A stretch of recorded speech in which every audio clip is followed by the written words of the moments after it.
প্রিয় বন্ধুরা, আজকে আমি পৃথিবীর সবচেয়ে সৌন্দর্যতম জায়গা কাপ্পাদোসিয়া সম্পর্কে বলবো এবং কাপ্পাদোসিয়ার চিত্র দেখাবো।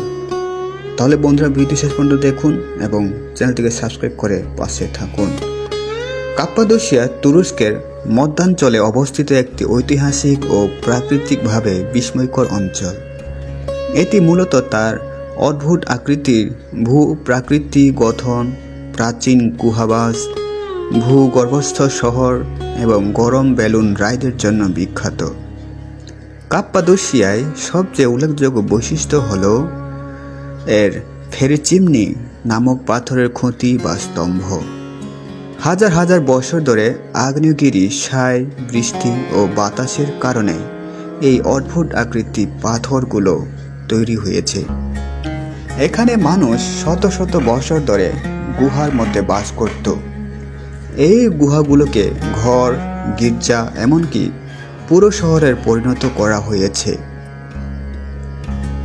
দেরিংবুকুম এবং কাইমাকলি সবচেয়ে বিখ্যাত ভূগর্ভস্থ শহর। সকালবেলা বেলুনের চড়ে কাপ্পাদোসিয়ায় উপর দিয়ে উড়ে যাওয়া সবচেয়ে জনপ্রিয় আকর্ষণ। আকাশ ভরা বেলুন আর নিচে ছড়িয়ে থাকা পরীদের রাজ্যের মতো প্রাকৃতিক দৃশ্য এটি পর্যটকদের কাছে এক রূপকথার অভিজ্ঞতা এনে দেয়। কাপ্পাদোসিয়া ঐতিহাসিক গুরুত্ব হচ্ছে, খ্রিস্ট ধর্মের প্রাথমিক যুগে কাপ্পাদোসিয়ায় ছিল খ্রিস্টানদের জন্য একটি নিরাপদ আশ্রয়স্থল। এখানে বহু প্রাচীন গির্জা ও মাঠ রয়েছে, যেগুলো দেওয়ালের এখনো চমৎকার চিত্রকর্ম দেখা যায়। ইউনেস্কো ওয়ার্ল্ড হেরিটেজ সাইট হিসেবে স্বীকৃতি এটি একটি উন্মুক্ত জাদুঘর, যেখানে বহু প্রাচীন গির্জা, চ্যাপেল ও বসবাসের স্থান রয়েছে। চমৎকার দৃশ্য, ইতিহাস আর অ্যাডভেঞ্চারের একসাথে খুঁজলে কাপ্পাদোসিয়া এক অনন্য ও অন্যতম গন্তব্য। কাপ্পাদোসিয়া শব্দটি এসেছে প্রাচীন পার্সিয়ান শব্দ কাপ্পাতুকা থেকে, যার অর্থ সম্ভবত সুন্দর ঘোড়ার ভূমি। খ্রিস্টপূর্ব ৬ষ্ঠ শতকের পার্সিয়ান আহামেনিড সাম্রাজ্যের অংশ ছিল। পরে এটি আলেকজান্ডার দি গ্রেটের বিজয়ের পর হেলেনিস্টিক যুগে প্রবেশ করে। কাপ্পাদোসিয়া ১৭ খ্রিস্টাব্দে রোমান সাম্রাজ্যের অংশ ছিল। এই সময় খ্রিস্ট ধর্ম ধীরে ধীরে ছড়িয়ে পড়ে এবং বহু গুহায় গির্জা নির্মিত হয়। ৪র্থ শতাব্দীতে এই অঞ্চলে খ্রিস্টান সাধক বাসিল দ্য গ্রেট ধর্মীয় শিক্ষা ও গির্জা প্রচার শুরু করেন। তিনি এখানকার ধর্মীয় ইতিহাসে বড় একটি নাম।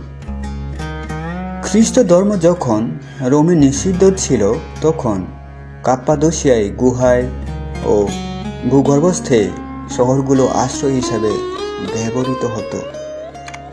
লোকজন এখানে আত্মগোপন করে গির্জা, আশ্রম এবং ঘর বানিয়ে পাথরের মধ্যে বাস করে।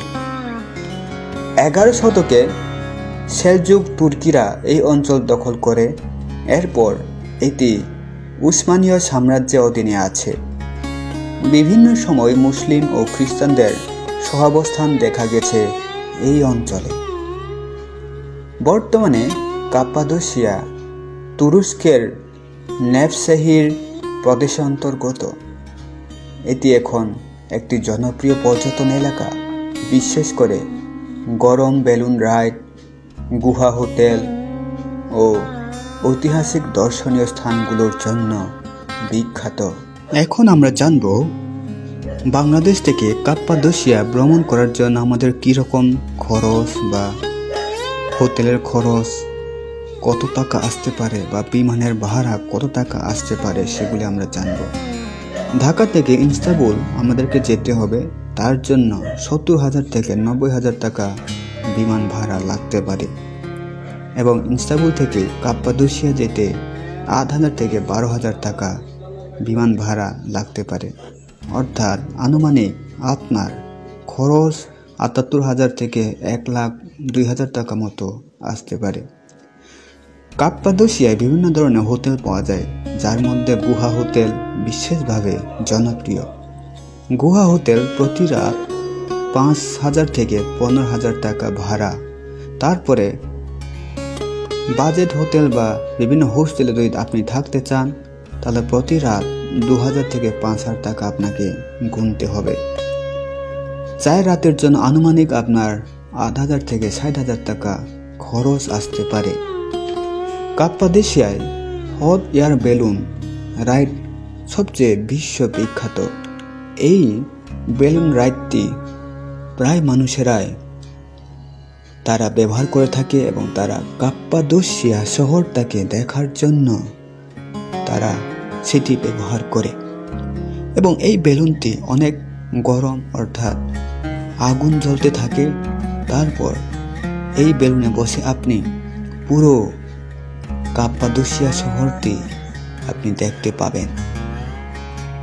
আপনাকে যদি বেলুন রাইড দিয়ে আপনি পুরো শহরটা দেখতে চান তাহলে আপনাকে প্রতিজনে 20,000 থেকে 30,000 টাকা আপনাকে গুনতে হবে। অর্থাৎ একবার বেলুনে রাইড করে আপনাকে ঘুরে আসতে প্রতিজন 20 থেকে 30,000 টাকা টিকিট আপনাকে নিতে হবে এবং আপনাকে টাকা দিতে হবে।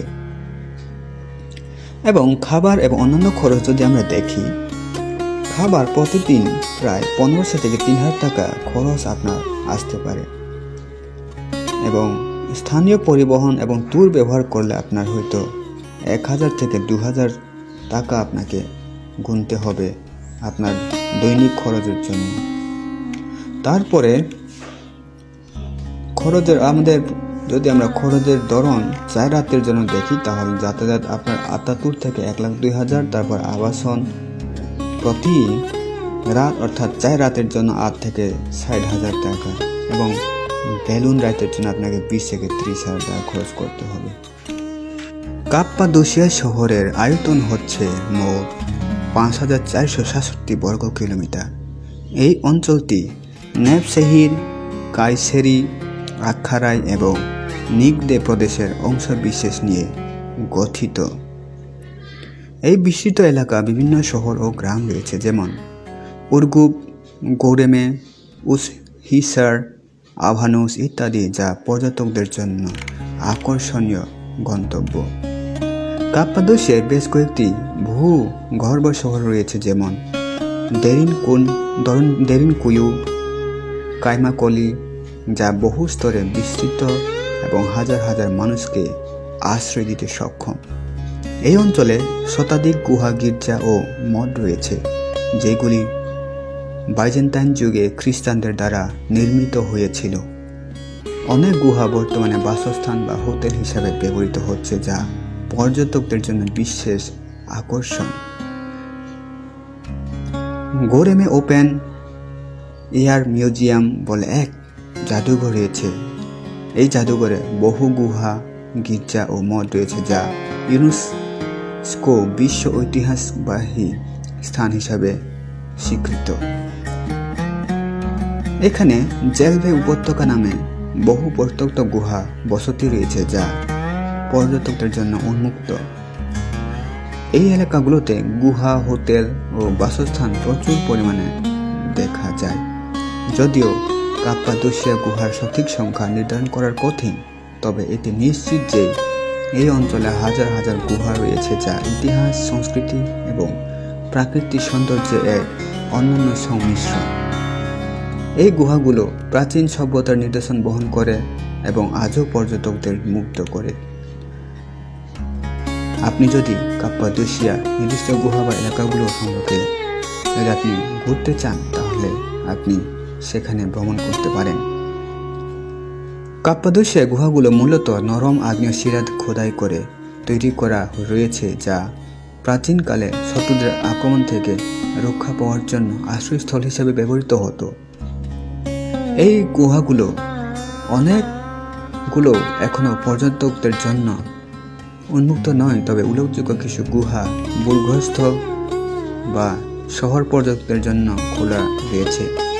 পৃথিবী এই সৌন্দর্যতম কাপ্পাদোসিয়া এই ঐতিহাসিক স্থানটি আপনাকে পুরোপুরি তার সম্পর্কে জানার জন্য কাপ্পাদোসিয়া আপনাকে ভ্রমণ করতে হবে এবং আদিমকালে সেই গুহাগুলি আপনাকে ভ্রমণ করতে হবে, যেখানে হাজার হাজার বছর ধরে মানুষেরা বসবাস করছে মাটির গুহার খনন করে।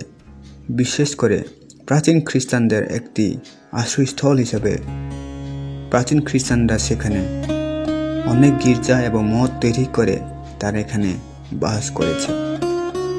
আশা করি ভিডিওটি ভালো লেগেছেন। অবশ্যই ভিডিওটাকে লাইক কমেন্ট করে জানিয়ে দিবেন কেমন লেগেছে এবং চ্যানেলটি সাবস্ক্রাইব করে থাকবেন। সকলকে ধন্যবাদ আপনাদের মূল্যবান সময় দিয়ে দেখার জন্য।